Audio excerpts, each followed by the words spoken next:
दोस्तों, मूवी की शुरुआत में हम एक लड़के को भागते हुए देखते हैं जिसका नाम माइक था। वो असल में किसी से बचकर भाग रहा था और तब हमें पता चलता है कि उसके पीछे कुछ आवारा लड़के पड़े हैं जो कि उसे खूब पीटते हैं और आखिर में उसके पैसे चुराकर भाग जाते हैं। ये असल में एक आवारा लड़कों का गैंग था जिनका यही काम था कि वो रोज किसी न किसी को लूटे। यहाँ पर हमें ये भी पता चलता है कि वो लड़के हर बार माइक को ही परेशान किया करते थे और ऐसे ही एक दिन वो सभी लड़के माइक के पीछे पड़े हुए थे, लेकिन माइक उनसे अपनी जान बचाकर भागते हुए किसी जगह पर छुप जाता है। जिसके बाद वो देखता है कि उसी के सामने वाले एक घर में कोई अनजान आदमी बड़ी ही खुफिया तरीके से घुस रहा है, जैसे कि उसने कुछ बहुत ही बड़ा जुर्म किया हो। अब यहाँ पर माइक चेक करने के लिए उस घर में जाने की सोचता है, लेकिन तभी उसके सामने वही लड़के फिर से आ जाते हैं जो कि माइक को फिर से तंग करने लगते हैं। अब देखते ही देखते उस घर में एक बड़ा धमाका हो जाता है जिसकी वजह से पूरे घर में आग लग जाती है और इस बात की वजह से वो लुटेरे लड़के वहां से भाग जाते हैं। अब उस एक्सप्लोजन के बाद उस घर से वो आदमी बाहर निकलता है जिसे माइक देख लेता है और ना चाहते हुए भी वो उसका पीछा करने लगता है।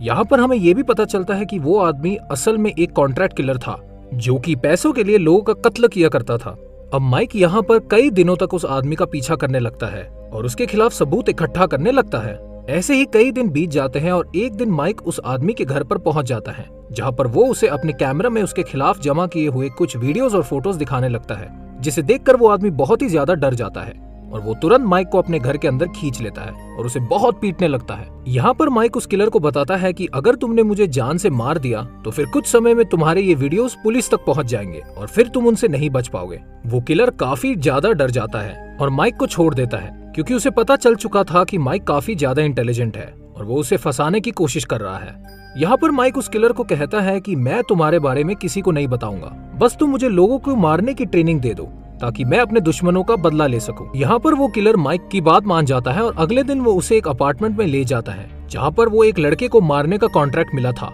वो किलर ये काम माइक को दे देता है ताकि उसे प्रैक्टिस भी हो जाए और उसका काम भी हो सके। अब उस किलर के कहने के मुताबिक माइक इस बात के लिए रेडी हो जाता है और वो चुपके से उस घर में जाकर उस लड़के को बालकनी से नीचे धक्का दे देता है, जिसकी वजह से वो लड़का वहीं पर मर जाता है। इस सब के बाद अब माइक काफी ज्यादा कॉन्फिडेंट महसूस कर रहा था और वो किलर माइक से काफी ज्यादा इम्प्रेस हो जाता है और उसे धीरे धीरे करके सब कुछ सिखाने लगता है और उसे कई सारे फाइटिंग टेक्निक्स और वेपन्स की जानकारी देता है। ऐसे ही कई साल बीत जाते हैं और अब हम एक आदमी को देखते हैं जो कि बाहर से अपने घर में आया हुआ था, लेकिन तभी पीछे से माइक आकर उसके गले में रस्सी डाल देता है और उसे फांसी पर चढ़ा देता है, जिसकी वजह से उस आदमी की वहीं पर मौत हो जाती है। असल में माइक के लोगों के बीच काफी दहशत फैल चुकी थी और ये माइक का एक किलिंग स्टाइल था कि वो लोगों का मर्डर को एक्सीडेंट की तरह पेश किया करता था। अब इसके बाद माइक अपने आप को क्लीन करके एक सिगरेट बार की तरफ जाने लगता है जहाँ पर आज उसके अपने गैंग मेंबर से मुलाकात होने वाली थी। दरअसल माइक एक गैंग का हिस्सा बन चुका है जिसमें सभी प्रोफेशनल सीरियल किलर्स मौजूद थे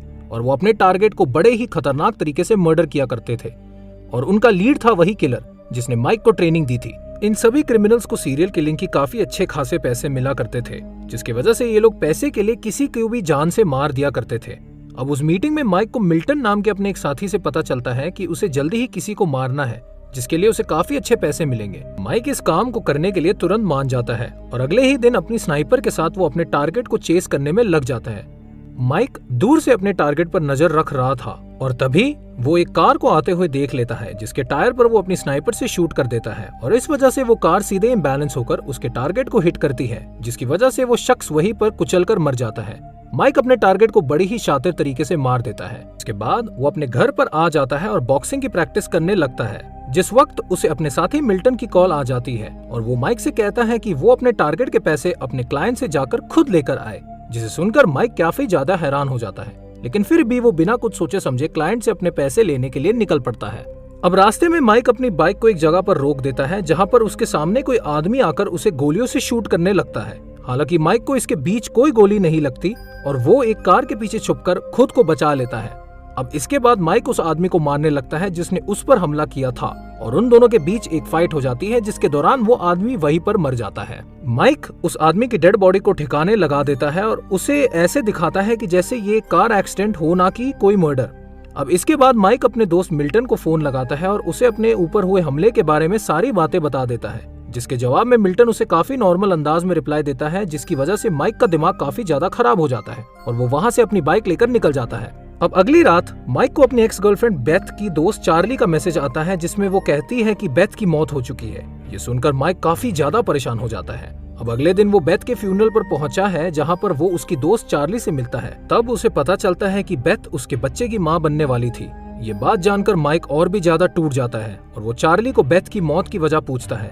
जिसके जवाब में चार्ली कहती है कि बेथ की मौत ड्रग्स के ओवरडोज की वजह से हुई है। अब यहाँ पर माइक को ये एक मर्डर मिस्ट्री लग रही थी, इसीलिए वो बेथ के घर पर पहुंच जाता है और सारी चीजों को तलाशने लगता है, जहाँ पर उसे एक लेटर मिलता है जिसमें उस ड्रग्स का नाम लिखा हुआ था जिसकी वजह से बेथ की जान चली गई थी। यहाँ पर माइक को पता चलता है कि ये वही ड्रग है जो उसके टीम मेंबर्स मिक और मैक लो का कत्ल करने के लिए यूज किया करते थे, और हो ना हो उन्होंने ही बेथ को भी मार दिया हो। अब माइक अपने उन दोनों टीम मेंबर्स के पास पहुंच जाता है और उन्हें इस कत्ले के बारे में पूछता है, जहां पर वो पहले तो माइक को सब कुछ बताने से इनकार कर देते हैं, जिसकी वजह से माइक और उनके बीच एक जोरदार लड़ाई हो जाती है। अब यहाँ पर माइक उन दोनों पर भारी पड़ रहा था, इसलिए वो दोनों डर के मारे माइक को बता देते हैं कि उन्हें किसी क्लाइंट ने ये कॉन्ट्रैक्ट दिया था, जिसके चलते उन्होंने बेथ का कत्ल किया, लेकिन उन्हें खुद उस क्लाइंट के बारे में कोई इन्फॉर्मेशन नहीं है। यहाँ पर माइक उस क्लाइंट को ढूंढने का फैसला करता है, इसीलिए वो और ज्यादा पूछताछ के लिए बेथ की दोस्त चार्ली के पास फिर से चला जाता है। लेकिन यहाँ पर माइक का एक टीम मेंबर क्लाइव वहाँ पर आ जाता है, जो कि चार्ली को मारने की कोशिश करता है। हालांकि माइक चार्ली को बचाने की पूरी कोशिश करता है और काफी ज्यादा छीना झपट्टी के बाद वो क्लाइव को उसी की कुल्हाड़ी से मार देता है।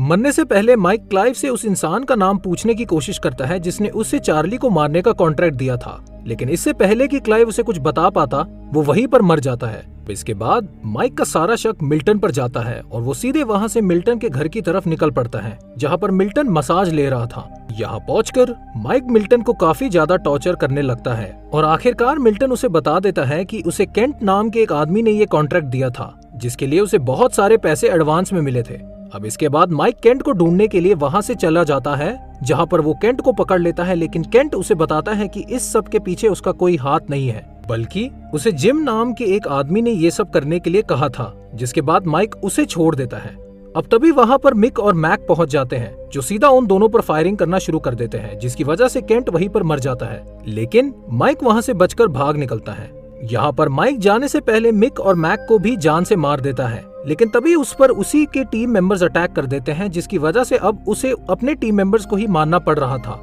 यहाँ पर माइक एक बहुत ही ज्यादा ट्रेन्ड मार्शल आर्टिस्ट और फाइटर था, जिसकी वजह से उसने एक एक करके अपने सभी साथियों को मार दिया और अब वो वहाँ से निकलकर सीधा जिम के घर जाने के लिए निकलता है। जब वो जिम के आलीशान घर में पहुंच जाता है, तब वो वहाँ पर अपने एक और टीम मेंबर जेन से मिलता है, जो कि जिम की प्रोटेक्शन कर रही थी। यहाँ पर माइक जेन को भी मारने लगता है और काफी ज्यादा लड़ने के बाद वो जेन को वहीं पर मार देता है। अब इसके बाद वो सीधा जिम के पास पहुंच जाता है और उसे बेथ को मारने की वजह पूछता है, जिसके जवाब में जिम उसे कहता है कि बेथ ने उसके काले कारनामों का पर्दाफाश किया था, के पास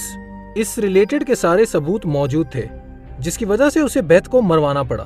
अब ये चीज सुनकर माइक को और भी ज्यादा गुस्सा आता है और वो एक तलवार से जिम की गर्दन काटकर धाड़ से अलग कर देता है, जिसकी वजह से जिम की मौके पर ही मौत हो जाती है। दोस्तों, इसी के साथ ये मूवी यहीं पर खत्म हो जाती है और हम देखते हैं कि कैसे माइक, जो कि खुद जुर्म की दुनिया का एक बेताज बादशाह बन चुका था, उसे अंत में अपने ही टीम मेंबर्स को मारना पड़ रहा था क्योंकि उन सभी ने उसके साथ गद्दारी की थी।